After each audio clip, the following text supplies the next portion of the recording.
Hello, everyone, and welcome to Proline, direct from Las Vegas, the gaming capital of the world. I'm John Cranton, joined by Vegas cappers Jeff Sod and Zach Simony. It's the NBA stretch run. I'm going to take a look at the best of the NBA East this week. Also going to wrap up some of the March Madness tournament run. Boy, it was a fantastic tournament.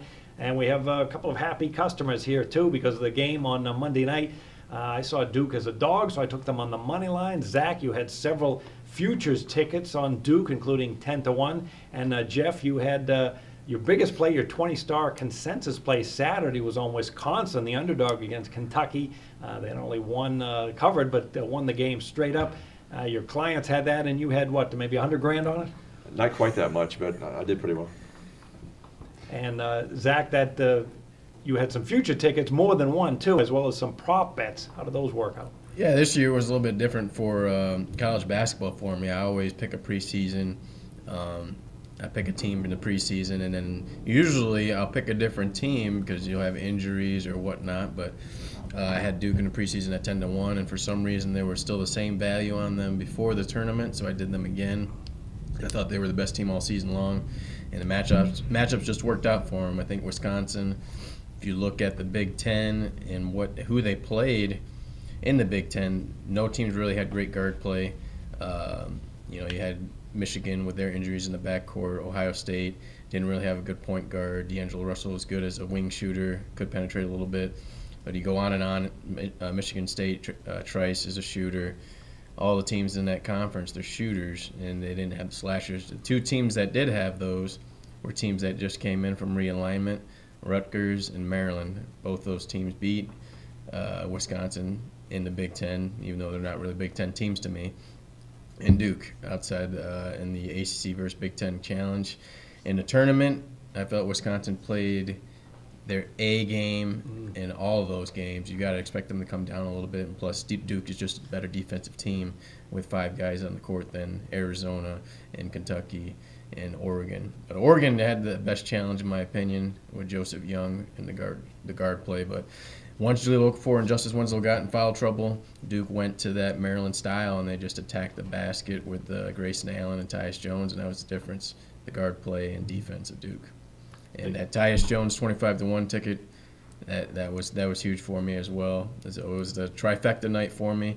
I did hedge a little bit with Michigan State, 14-1 in the Final Four, and I had a little bit on Wisconsin yesterday, but not enough to really have me not satisfied today. And when you were looking at Jones because of his matchup ability with his quickness, did you know that he dominated that first meeting too against Wisconsin? That, and he was one of the reasons why I picked Duke to win this season. You look for those type of players. I'm the type of guy that looks for those point guards in the tournament. That's one of the top angles I look at. Kemba Walker, Peyton Siva, last year with Shabazz Napier. Those are the type of guys that make the difference in March. Well, Jeff, on that Wisconsin-Kentucky game on Saturday that you have, what is it about that game? Was it a matchup from Wisconsin, or was Kentucky a little bit overrated at all? Yeah, as I said on last week's show, Kentucky did not really play a tough schedule. They played the SEC is a pretty average conference. They could have lost several times: Georgia, Texas A&M, LSU, Ole Miss, and those teams are, especially Texas A&M and Georgia, they have pretty bad offenses, and they still were able to almost beat Kentucky. So that was one of the main reasons there. And Wisconsin was just what they did against Kentucky, they didn't do against Duke. Against Kentucky, the first open look, they shot it. Against Duke, I noticed in the first half, they were passing up open shots and kept dribbling around outside. And then they would get a shot that wasn't as good as the one they could have had a seconds earlier. So that was one of the problems they had there. But I don't think it would have mattered at all because those freshman guards for Duke were the difference in the game. Tyus Jones and Grayson Allen, no matter what Wisconsin did, those two just came up big and had the big shots, and that was the reason that Wisconsin, I think, lost that game. Well, I'm going to put some criticism on the Kentucky coaching staff because I heard Calipari after the game, after the loss to Wisconsin, he said, well, we didn't slow the pace down in the last 6.5 minutes. And I can't agree with him because I saw a team that was going into stall ball mode. They had a 4-point lead with 6.5 minutes to go. And then 4 straight possessions with no points. 3 of them, they have shot clock violations. They were walking it down to 1 second on the shot clock and getting terrible shots that really had very little chance of going in. Some of these one-handed push shots. Talk about low percentage shots. I would call them almost 0% shot. And I thought that was the difference in the game. It's inexcusable from a coaching standpoint to allow that to happen. You got to either call a timeout, get the guys together and say, let's run our play at the 10-second mark or even 15-second mark, because you can't kill 6.5 minutes off the game clock. You can't milk it completely. I mean, it's impossible to do, so you got to be able to run your plays. In essence, what Kentucky was trying to do, as far as I'm concerned, is they were putting all their chips on their defense. They were saying, let's get down there, milk the clock, and just get a shot off. Doesn't have to be a high percentage shot, but we're going to get back and we're going to put everything on our defense, holding this 4-point lead and stopping Wisconsin. And in my view, that's not good coaching. You got to run your play at the 10-second mark. That way, if the guard drives in and you're stopped because of the Wisconsin great defense, well, you've got 8 seconds to go to your plan B or make an adjustment and get at least some kind of decent shot or a high percentage shot. Kentucky did not do that in the last 6.5 minutes. And when Wisconsin went on that pivotal 7-0 run and was suddenly ahead, you could see the Kentucky players saying, oh my goodness, we're behind, we're running out of time. They looked like a panicked team. So the Kentucky coaching staff did deserve some criticism, the way they handled things down the stretch. All right, let's go to our Twitter question of the week. And this is how you can get involved. You can go to Twitter at Jim Feist Sports or Facebook at Proline TV. You can ask any question to the Proline panel regarding sports scene or Las Vegas wagering scene. And our question if your question is chosen, you can get $100 worth of e-bonus points at jimfeist.com. You'll be put in a drawing, and basically you get $100 of points to use that on the site any way you want.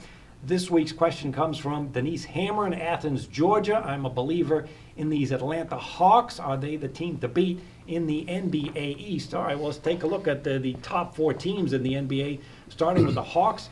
And it's worth pointing out that Atlanta Hawks a year ago, at this time, they were in the playoffs, but they were the number 8 seed. They had a record of 38-44.